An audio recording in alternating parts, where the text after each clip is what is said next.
Message daw ni Lala sa mga girls, sa mga granddaughter niya. Lala, sabihin niyo na yung message niya sa mga girls. Ano dapat ang gawin nila? Mag-asawa. Yan. Dapat mag-asawa daw kayo. Dapat mag-asawa sila.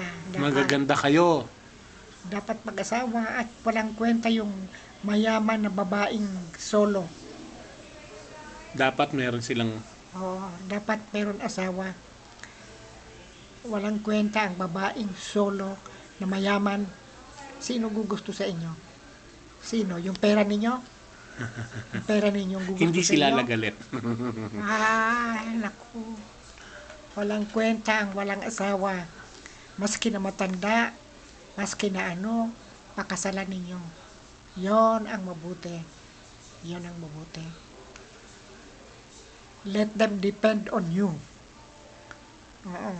Hindi ka mabubuhay kung hindi sa akin. Yon ang ilagay ninyo sa ulo nila. Kaya nga, matanda na siyempre, naglulugo-lugo na. Kailangan noon, hapulasin mo na. Oh, this is, you are mine. And talagang asikasuhin na because that is the only savior. The only savior ninyo.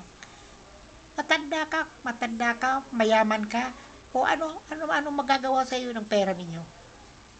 Wala. Maski na matanda ka, anong magagawa ng pera sa iyo? Wala. Sige, mag-bye-bye na kayo. Matatapos na. Bye-bye. That is my word. Yan ang Yan advice nila